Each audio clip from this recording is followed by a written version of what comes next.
Hi everyone, I'm Hugh, co-founder of LiveMinds. Now, the recent Grit report, which was fascinating by the way, revealed that clients and suppliers regard trust in the results and sample or panel quality as being the most important considerations in research design. Because your results can't be trusted if your participants are wrong. Yet the same pool of participants are being relentlessly overfished. People are taking multiple surveys every week. The same people are reappearing in group discussions. This creates two major problems.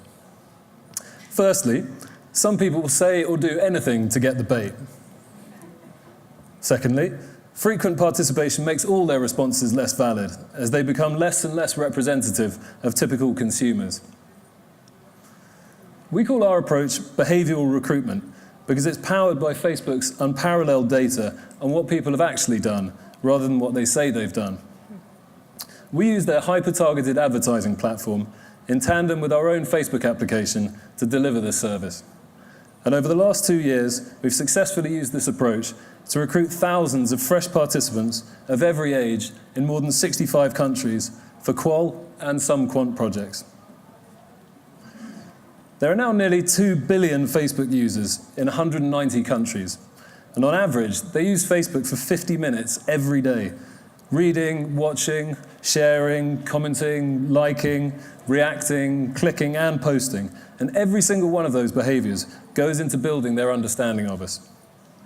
But it's not just what we do on Facebook. What we do on 10 million other websites that have this very familiar button,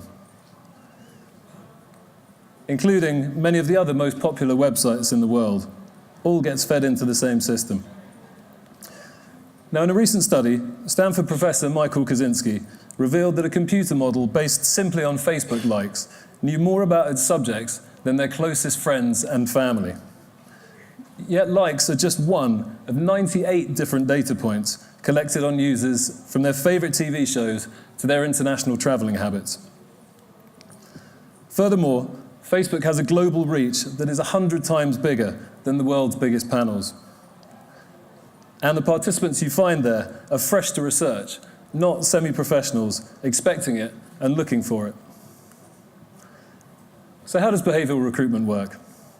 Here's how we find the right people, engage them, screen them, and then deliver the best ones. Firstly, you share your recruitment criteria with us in a simple form. We research the data, giving you a same-day quote for any project. We'll use that targeting to reach your audience and invite them to apply for the project. And we'll create a series of adverts to plays in that audience's news feeds.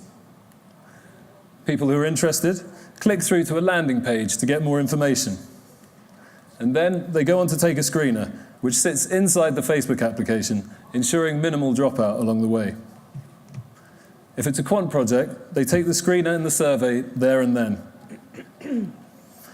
In qual projects, if applicants pass the screener, their responses are fed into our app, where we'll review them and prioritize the best. Then we check applicants' public Facebook profile to further validate their identity and suitability. And finally, we contact the best ones by phone and invite them to take a qualification test. This four-step screening process ensures we get the best possible people for your project. There is no change to researchers' processes. You simply give us the brief and we deliver the people. However, instead of needing a roster of qual recruiters, now you can have one who can deliver any project worldwide. To give you one example, we recently did a project for Hyperloop One, finding affluent, frequent travelers in the US. Now, Facebook knows exactly who their frequent travelers are because it logs users' locations whenever they use the service. And when that was combined with demographic and other behavioral data, we were able to immediately target invites at precisely the right people. Now, at the moment, Facebook has an unmatched global reach and by far the most engagement data on its users to access. However, other platforms will rise, such as WeChat in China, and we can integrate with those too. At the moment, we're focusing on our development on automating participant evaluation, selection, onboarding, and payments. We've already proven this method in 65 markets, And one regular client in New Zealand uses us to find participants that live just a few miles from their office when we're on the other side of the world. Our approach enables us to rapidly scale in a way unimaginable if we'd had to spend years and millions building and maintaining a global database. Yet we can deliver fresh, representative participants faster and at less cost than traditional qual methods. As social network usage continues to grow, the data on consumers and professionals will get better and better. Trust in participants is at the heart of our integrity and value as an industry.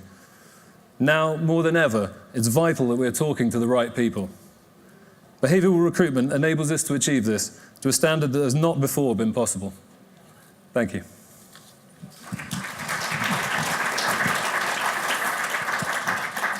Judges. So I have a question, which is, Facebook today allows us to do research with their folks. How is this different than simply doing research with Facebook? So I think Facebook typically does surveys within their platform, whereas we use this to identify participants who want to participate in face-to-face research or online research on our platform or in-depth interviews, any variety of project that you could wish to mention. We can also integrate agencies or brands' existing survey tools within our Facebook application so they get to maintain their data and work with their data in a way that they're familiar with. Facebook is notoriously fickle in terms of changing their business model, changing their rules, changing partnership relationships, going in and out of businesses. How do you see yourself creating, since your entire business model here is dependent upon Facebook, how do you see yourself creating a defensible position in that very dynamic environment? So first, the business model is not dependent on Facebook. At the moment, they are the primary provider of access to this data, but it could be done through... So if your Facebook relationship fell apart today, what would you do? Well, we would use other platforms like WeChat, smaller, more niche social networks that exist in particular sectors like Empora. Yeah, there's, of course, Facebook right now is the best, as I said. The risk posed to us through that, because we don't depend on any particular functionality that they provide. We are basically an advertiser in their eyes, as are millions of other businesses. And if the development integration that we have didn't work in quite the way it does, it wouldn't make a significant impact to the business. There's ways that we can behave simply as any other advertiser and continue doing what we're doing. So, of course, that's something we keep a close eye on. We're actually, sort of slightly breaking away from some of the development platform that Facebook has, partially for that reason. But yeah, in terms of overall threat to the business, it's not a huge one. Competition? Who do you see as your primary competition, and how are you competing against them? So, I mean, we regard our primary competition as being traditional qualitative recruiters, field agencies with networks of recruiters, with individuals with small databases. That seems predominantly still to be the way that qualitative research is done, certainly in the UK recruitment. Of course, for the quant side, it's the panels, and most of the quant work that we do is hard to find audiences where panels don't have the scale or reach to find those samples. And at the moment, we're happy with that. We're sort of experimenting on a project-by-project basis, done some really interesting and successful projects with incidence rates of 0.003%. But yeah, that's what people tend to come to us for. We're not trying to compete with panels on a sort of cost-per-head basis. Certainly for Gen Pop stuff, that's not our primary focus, but we do get approached a lot about quant surveys, I guess predominantly for the reason that they can't find the sample from anywhere else. Well, what about speed and cost comparisons to traditional panels or recruiters?